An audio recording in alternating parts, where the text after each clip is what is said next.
Welcome to another Coach Conversation. I'm here with Phil, Christy, Greg.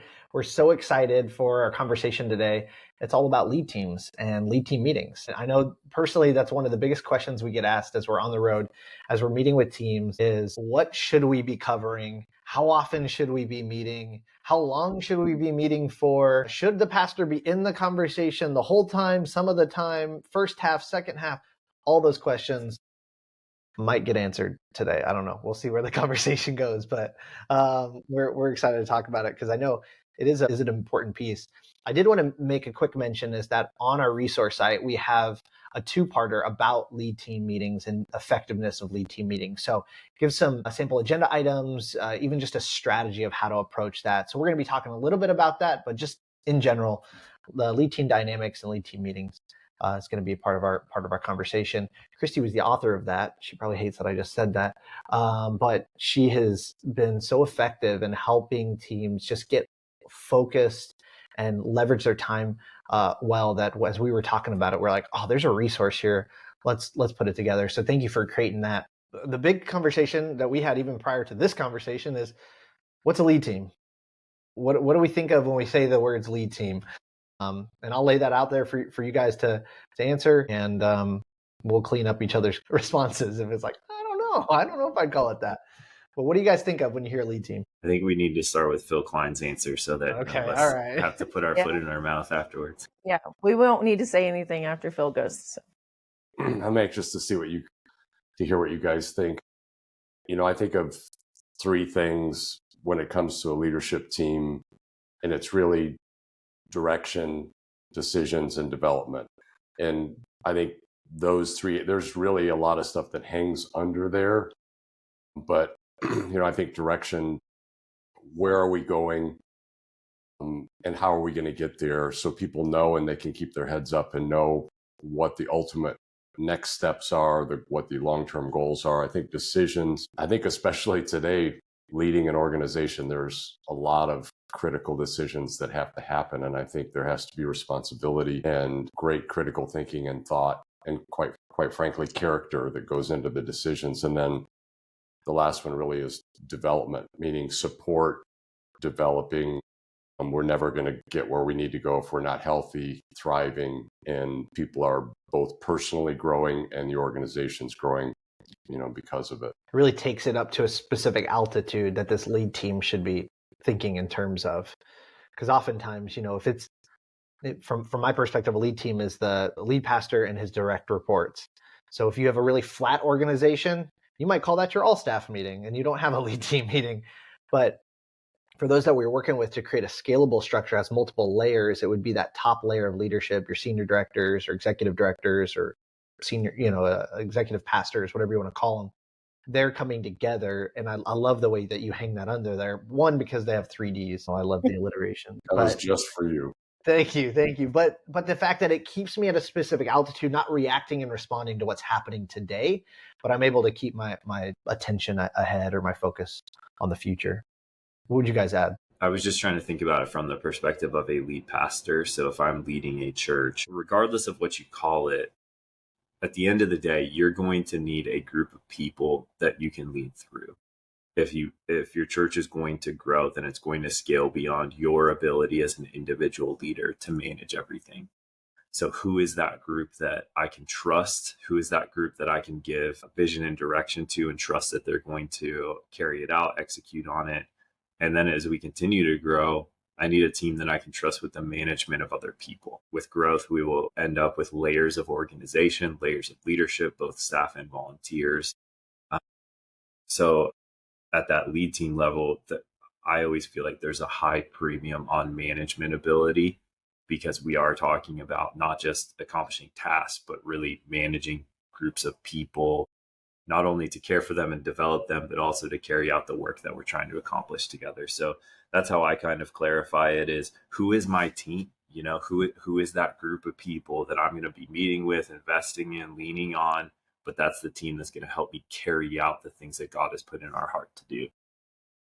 I like what you said is leading through. Like that's the team that, and it has to be a certain size to where you can make those individual investments and not be spread so wide that it's just, again, reaction versus that development piece that you mentioned there, Phil. That's good. Yeah, Chris, I would you think add anything? all of that's gold. And the thing I would add is the lead team has to be the group that can kind of wear the bifocal lenses of the organization. And when I say that, I mean, they need to be able to see long-term and they need to be able to handle and see the short term. And so the lead team hopefully is a group of people who can speak honestly and freely with each other, and think through what's best for the priorities of the overall organization and help budget and allocate the resources, the energy, and the time to the things that are going to help us move furthest toward the mission above and beyond those individual tasks. The Sunday comes 52 times a year. You know, we all know that there's so much to be done with weekend services and discipleship and all the other things that are happening.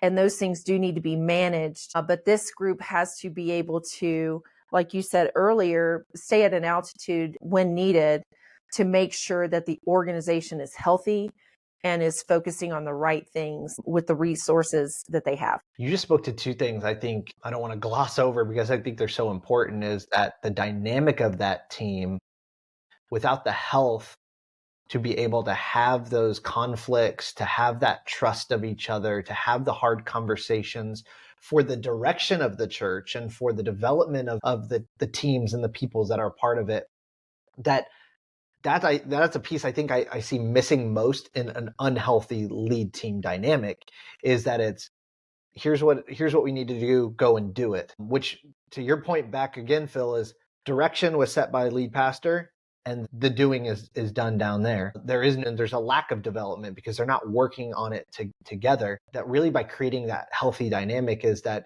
yes, there is a leader of the lead team, but around the table they're having collaborative conversations and they're trying to reach consensus, and it's not best idea wins, but I heard this from some of our friends that we were working with. They said best idea built wins. And so even coming into the room with the idea of we're going to build this thing together just already puts a paradigm of health and growth. And the other thing I think came to mind when you're mentioning that is that a team around a table that maybe is responsible for a specific lane of ministry or division or departments, oftentimes the tendency is I'm thinking only about how this affects my downline. And that separates me from a lot of conversations or me from a lot of decisions that I think we probably should make together. But because it impacts me negatively or it's going to make more work for me, I don't weigh in on that as well. And so I've heard this before, is that we got to come in church first, ministry second. We got to be thinking about how the leading the organization or leading the church is our first priority. And then out of that now, okay, I've got some impact that it has on my ministry lane, but that doesn't propel the decisions. That doesn't propel the discussions in the room. We got to be thinking about the overall growth and direction of the church first. That's good. And I appreciate you picking me because I love a meeting. No, I'm just kidding. I'm the planner of the group. Everybody has probably learned that by now. And I really like productivity along with quality. And so, building a lead team structure is the first thing, and us all really understanding what the lead team's trying to do when we meet is foundational before we just start having meetings, because nobody likes a meeting that feels like a waste of time and energy. Right. Nobody feels like they have time for more meetings. So, a lot of what we'll unpack from here is really how to use this time to save us time and energy elsewhere because we weren't focused on the right things, or we weren't clear in our decision making and our follow-up communication in a manner where we limited confusion within the people that we're leading. And so we're going to talk a little bit about what a lead team could look at rhythmically, and then how they can participate in meetings. And really, a lot of what we're talking about is not just what a lead team could do. Any department head could really take this same format and apply it to their scope of the organization as well. These are really our universal principles about how to focus our time on both the long term and the short term to get the work done, but make sure that we're setting aside intentional time to get this done well the first time. Yeah. So before we get into that, you all have worked with a lot of churches over time, many, well over 100 now within Focus 412. What are some of the reservations that you hear? What are the concerns or reasons that people have either not had a formal lead team meeting or made their lead team meeting kind of a structured conversation? What are some of the hesitations that you all have heard from people over time? I think it's always a qualitative thing that I hear first and foremost is, do we have time to do that? Feels a little counter. It's like, do you have time not to do that? Like, begin to set aside margin and time to think about the overall direction and trajectory of the church becomes one of the most important things. So I think time there, but it's the tyranny of the urgent that they've got to start to break out of. And then even fighting within that meeting to make sure that the topics of that meeting don't keep them in the urgent. That's a big hurdle I see oftentimes. Yeah, I think what I see commonly is that the meeting happens, but we're not happy with the meeting. We're not happy with what happens in the meeting itself, or we feel like the meeting wasn't effective because we don't follow through on our decisions, or we're not diligent about following up on things, being prepared ahead of the meeting, following through after the meeting, those kinds of things. And when that happens after enough time, people start to view the meeting as just kind of going through the motions, or they'll come in with a bad attitude about the meeting. They won't be very optimistic about what the meeting accomplishes, and that's obviously just a terrible atmosphere to try to have a meeting within. So I think that's what I commonly see, is that if we do the meeting but it's not working well, then that's almost as bad as not doing a meeting at all. Yeah, I think there's also some, from a organizational leader perspective, sometimes what I'll hear is concern and disconnect from, I have a vision, I've cast that vision, and I feel a need to be very involved in aligning that with my leadership team. And I think it's the fear is a strong word, but concern about strong leaders and a team executing and not getting off course, or not, taking us to a place. So it's that, because there is that, leadership meetings typically have the leader and the leadership team in them. And I think there's a lot of work to be done. And usually that disconnect is, we haven't spent enough time. We all say we know what direction we want to go, but it's either a vision issue where we don't really understand in enough detail where we're going, or it's a values thing where we don't understand what our detailed values and standards are, that we have to have probably too much organizational leader emphasis in the meeting versus a team of people that are making those decisions. And I think that's the, with standards, with values, with clarity of vision, that team can work very flat. Otherwise, it becomes a place where the leader is expanding on his ideas and the team writes those things down, and then they go and try to execute, offline. So I think that's, again, that comes from both. I think I see the issue from both sides. There are teams that have not broken out of, writing down and trying to execute versus stepping up and actually leading the church. And same with the leaders that have not empowered the team to feel that they can do that. So I think that's a big area that it kind of toggles back and forth, which in that scenario, you end up with a very efficient meeting where everybody comes in and gets the download, or the dysfunction of people trying to step up and then kind of getting wonky from there. But I think that's a big area that, again, we've done a lot of work in really seen a lot of teams come alive when they start to coalesce around really understanding mission, vision, values, and standards in a way that they can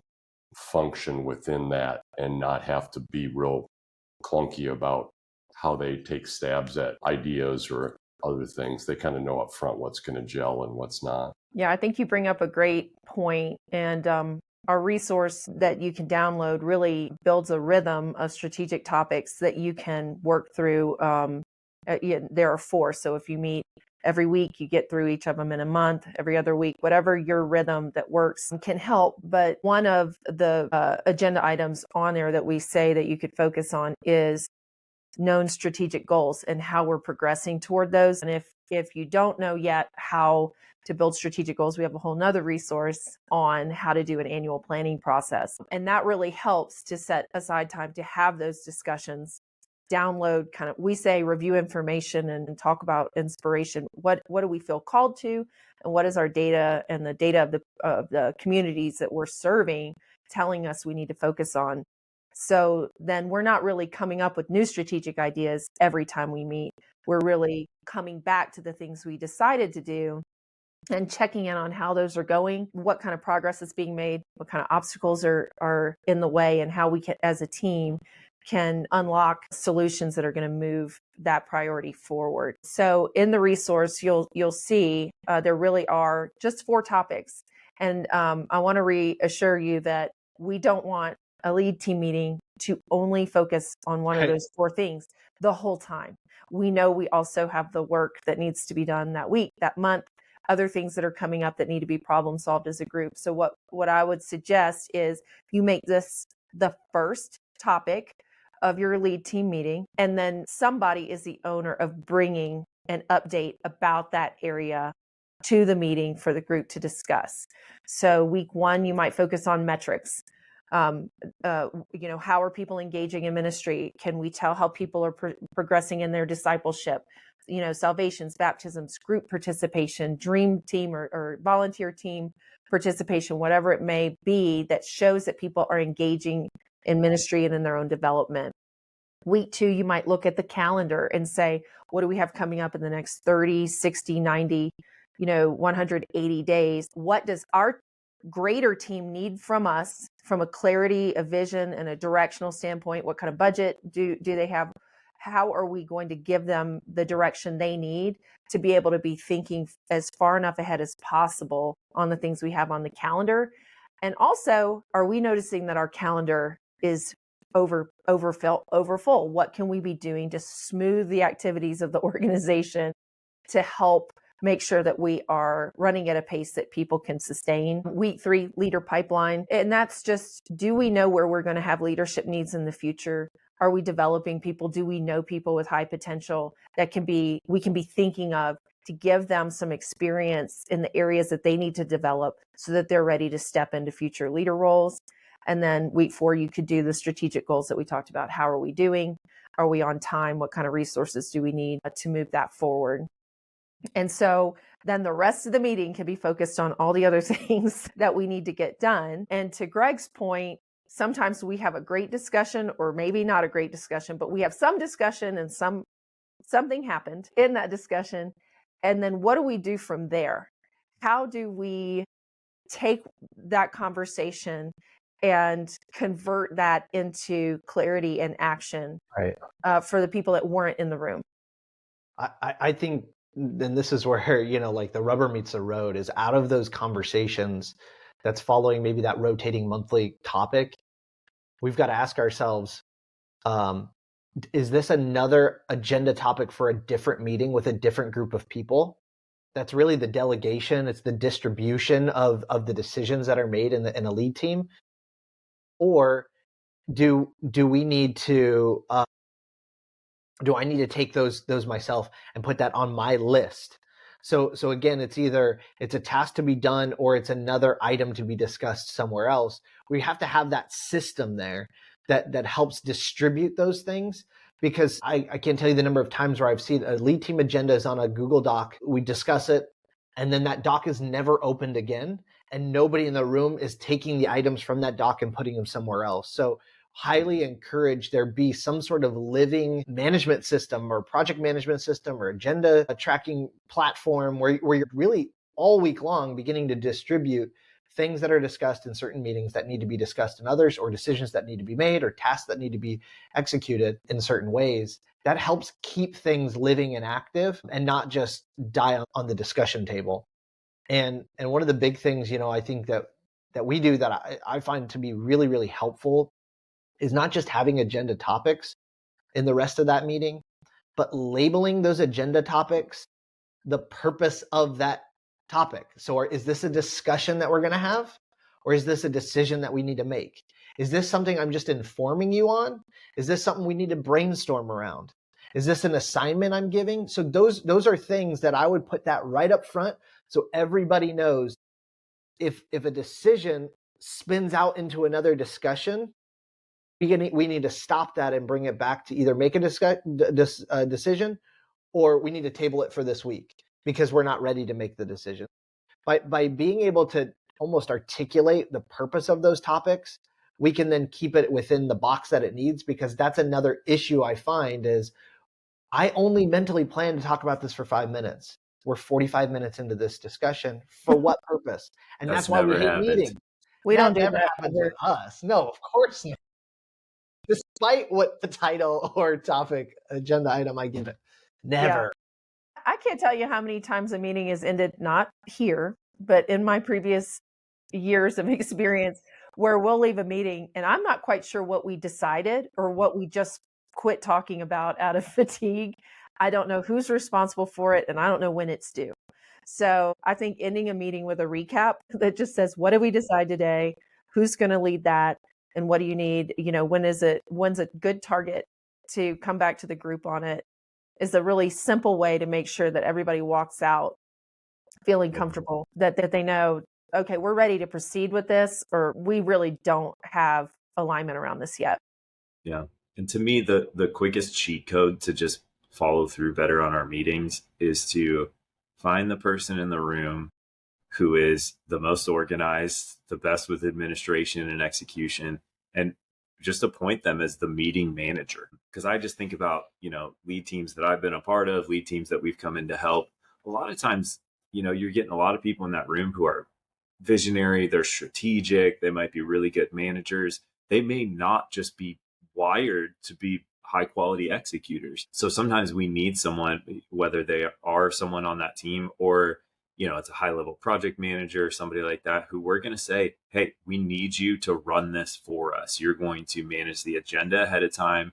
You're going to facilitate and keep us on track during the meeting, which, by the way, just because you're the boss or you have the highest authority level in the room does not mean you need to be the one that leads the meeting.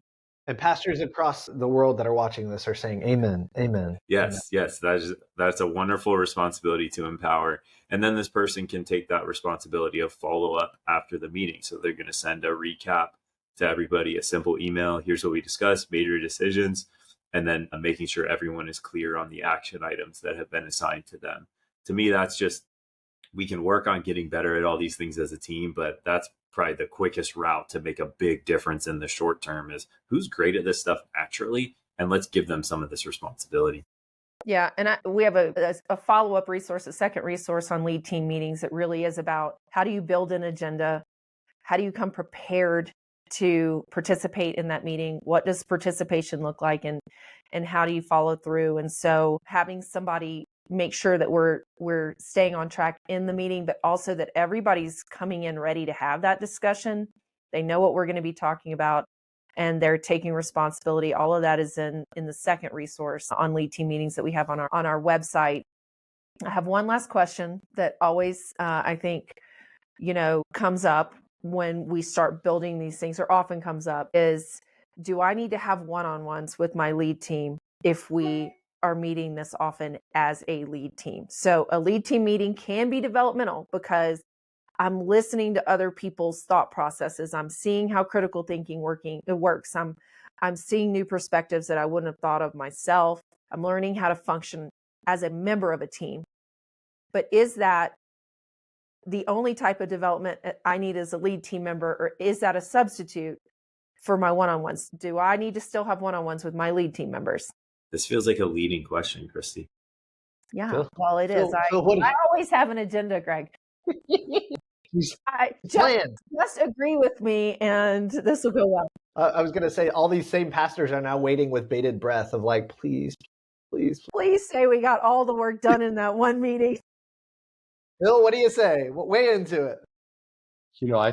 I think your your ability to lead a team is directly proportionate to the how much you know them, which means it's also directly proportionate to how much time you're able to spend with them. And I think I think there's two dimensions of it. I think it's critical for me to have a relationship with each one of my team in which we are working out those things that are specific to them. Everybody has, those big things that are pertinent to their team. And, I always say, like, a great leadership team is leading the organization. They're not leading their department, because then you end up with silos. But you still also have to perform, and everybody is thinking about something. We're all have the same goals. We're trying to be unified and lead an organization. I also have my lane, and I have some special things that, only I'm thinking about. And I believe I have to have a relationship and an understanding and a collaboration with my leader about those things. So I think that's where the one-on-one lives. It's also about the things that I would assume you wouldn't want to talk to me about in the big meeting, which is my performance, my development, my challenges, those things. I think that's critically important. And I think that, those dimensions are paramount. And I think the other thing, call this a passion. I think I see teams sometimes I just talked about the leader and the leadership team, but there's also the leadership team that's reporting to the leader of the organization. They're the executives, if you will, of the organization. If my relationship is being built with my team members in that room, we've got an issue. I have to proactively understand, let's say it's 4 or 5 or 6 people on the leadership team. We are not going to be a unified, high-performing, high-relational team that's really thriving an organization if I'm trying to build my relationships and understand other people I work with in that room. I have to reach out and develop time and make effort to understand who are the other people I work with at my level. What are their goals? What are their challenges? And I'm including not just, the things we're working on between 8 to 8 or 9 to 5 or whatever your hours are. And I think that's another thing that oftentimes we have thoughts and feelings about the leadership meetings we're in because they're clunky or they're not productive. And a lot of times it's like, if you're spending an hour a week with somebody that you've known for a year or maybe 10 years, whatever the tenure is, it's probably not going to be a great experience and everybody's best if we don't consider how we're building relationships. And then when we get in the room, we can be much more right. Empathy rises, collaboration rises, and excitement about what we do together, because I know, if you're quiet this week, why that is, and I'm not going to push too hard because XYZ. But so it's good. I think that's something important. I love that because it's founded on the relationship, and you may, have exhaled and be like, bummer, I still have to have those. But really to think about the impact and the importance of what those meetings bring is that depth. It's that, like you said, compassion, and it's understanding, empathy. And it's not just up and down, it's across, because that team you hope is building something bigger, stronger together and has that understanding. Christy, thank you so much again for investing in this resource and helping us put it out to churches and the teams. And thank you, coaches, for your insight and perspective. Be sure to check it out at focus412.com/resources, and we'll see y'all soon.